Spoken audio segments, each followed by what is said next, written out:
See, and after everything is said and done, the things that are most important to me don't include grammar, math, even though I really like math, spelling. I mean, honestly, what's important to me is how we are treating each other, how we trust in the Lord. Hi, my name is Leilani, and in this video, I'm gonna share with you my homeschool goals for 2021-22. And this is our chance for us to share our goals. Leave your goals in the comment section down below so we can encourage each other, inspire each other, motivate each other as we go through this upcoming school year. And this is a collaboration with Ashley over at Joyful Noise Learning. She's awesome, and there's a playlist down below. Check it out. Amazing girls with amazing goals that can really inspire you, and you know the routine. Now, I've broken up my goals into 3 sections. I'm gonna leave the timestamp below if you want to go back and review any of them. Honestly, I hope they inspire you this year, because it took a lot of thinking on my part and just a lot of revisiting some really painful realities about myself. So those 3 goals, of course, are educational goals, then family type goals, and then my personal goals as a homeschool mom. Now let's talk about homeschooling versus public and private school. There are 2 things that I feel very strongly that are missing and pulled away from us when we send our kids to public school, and that is our family. Families are being destroyed. My sister is one of the most amazing people I know, but I'm not close to her, nor am I close. I never was close to her. I've never been close to her. And I really honestly think that's because we were at 2 separate schools, different grades, different lifestyles. We never saw each other. We just kind of lived across the hallway from each other. Something happens when you're in that community homeschooling where you really connect with your siblings and your family, and you're there for each other. And that is one of the things that I really want to impress on my children, is the importance of family.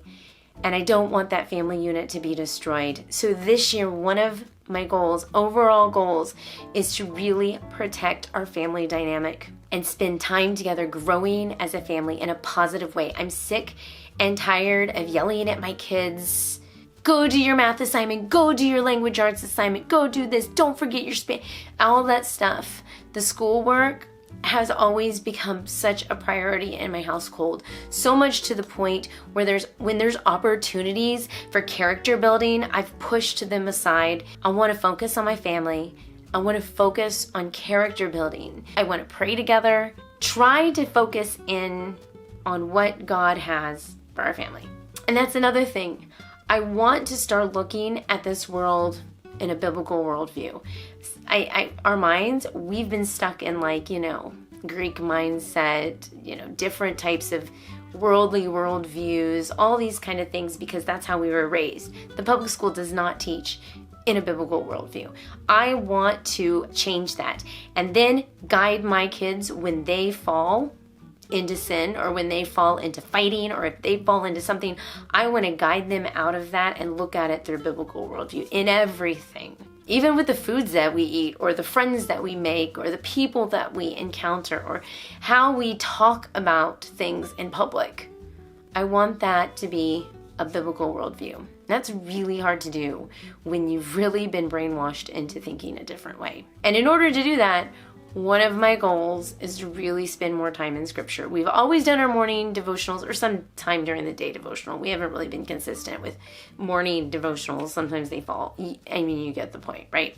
I don't want to just do it once a day. I want it to infiltrate throughout our day. I want to come back around to it.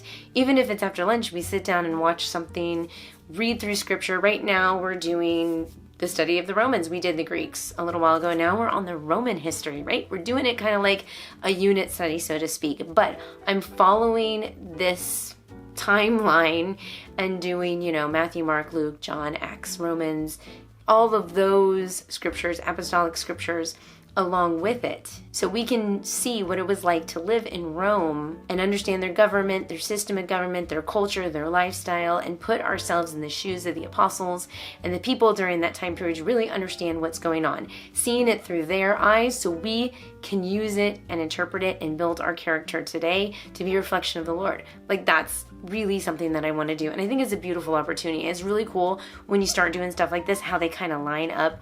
Because another thing that we're doing this year educationally is going to a co-op where they're studying the United States Constitution. And in that class, we're learning about the Constitution and American heritage, same idea, stepping into the shoes of the forefathers, understanding how they thought and what they were thinking and what were their motives, their true motives when writing this document. What's really cool though is if you line up Roman history and United States history, there's a lot of similarities there. I mean, you can see where history is just absolutely repeating itself. And then we get down to the point where it's like, okay, what would God want to see happen? What is the biblical worldview? What does Scripture say? And I want to spend more time in that. I really think our history curriculum is really kind of pushing us in that direction. It's Truth Quest.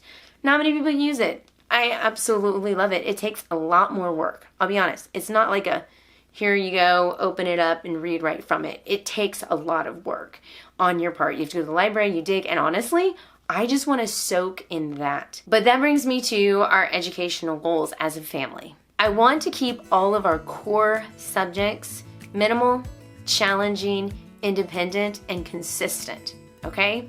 Minimal meaning the core subjects, all right? The core subjects really is language arts and math in my book, and music. I'm pretty serious about music, okay? All my kids play an instrument. They have to pick an instrument, practice it every day. That's just how we roll. So those 3 are their core subjects that they do independently, meaning I don't have to really guide them. I have it set up where they know where everything is and they just kind of go at it. I want to keep it challenging and effective, meaning everything they do has meaning. It's not a bunch of just busy work. When I was a public school teacher, I hated busy work because I know it amounts to almost like nothing. They just do it. Sometimes they learn. There are many more ways to teach certain subjects more effectively, especially if you can take what they learned and then apply it to something fun.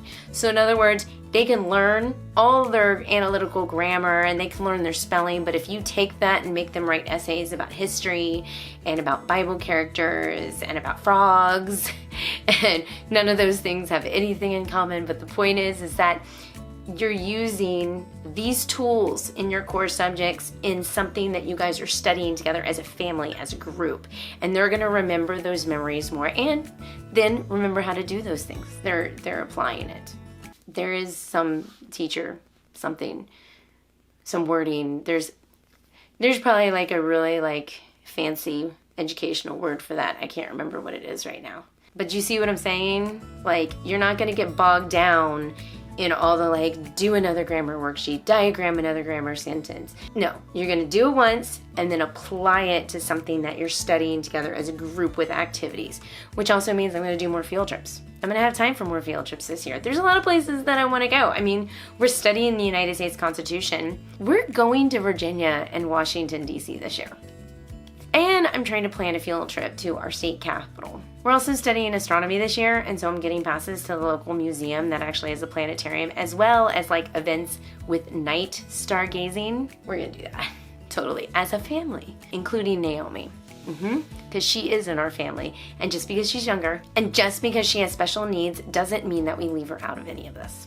I also want to continue doing like group subjects, you know, like I mentioned the Bible, but also Spanish. Okay. The reality is hitting me. We have to learn Spanish. I mean, hello, my Puerto Rican husband. And I'm part Cuban, so my kids are Hispanic, so to speak, and they don't know Spanish. I also want to spend more time with the high holidays and really taking time out to really study scripture and spend time in prayer together as a family, talking about all these things that we're doing and why we're doing it. And I want to go deeper with my kids. They're not going to be with me much longer. It's starting to sink in when you have a middle schooler. And I only have so much more time to really lay that foundation for them. But it's not even me laying, it's the Lord laying that foundation. But also building that family support system. Now, I didn't forget about Naomi, and Naomi does have some educational goals that I really, really, really want to work towards this year. I do have some amazing therapists that are working with me. It's not education, but when it comes to I've got the education side. I'm pretty confident in that. But when it comes to holding pencils correctly, fine motor skills, gross motor skills, you know, little things like that, it's good to get a lot It's actually, I shouldn't say good, it's amazing to get their input. Also the speech therapist, which is like phenomenal already. I've already noticed a difference with Naomi and her speech. It's building her vocabulary, building her communication skills. But I actually started using Learning Without Tears about 6 weeks ago. And she's really taking hold of letters and understanding letters and counting. Like, we're counting every single day. We're tracing our ones on chalkboard, rolling it out with Play-Doh, building it with the wood pieces, tracing it with Expo markers. We're doing these things over and over. I've noticed even today, like, she pulled out the chalk thing. Like, there's a chalk slate, right? And she started drawing L's. And she would go, la, la, la, and she's doing that, okay? I thought I would be shamed because I was trying to push my daughter into reading when she wasn't ready, but she's ready, and I'm trying it out. She's grabbing a hold of it. We're gonna really be focusing on her letter writing, letter building. I'm not at the point to think that she can actually like read a word yet, but if we continue down this journey, she's going to. Now see, I do trust the curriculum that I pick out. I trust it. And I love it because I don't have to worry about what step is going to come next. Learning Without Tears is one that's phenomenal. And see, what's really nice is now I can just trust the curriculum to kind of do the work for me so that I can spend more time feeding into my family, building that family foundation, teaching them biblical principles straight from the Bible. I mean, that's a curriculum in and of itself. And having fun doing like unit studies on history and science and I don't know, the fun stuff, right? Field trips, all that fun stuff. So those are my goals. Please, please keep me accountable. And please, please let me know what your goals are. Maybe I can kind of glean from them a little bit here and there. But honestly, I hope this was encouraging and inspiring you to just do you. Do what's important to you. Don't try to be anybody else. And I will see you in my next video. Don't forget to subscribe. Don't forget to check out the playlist. Don't forget to do the thumbs up. You know, all the stuff that we tell you to do at the end of the video. Bye.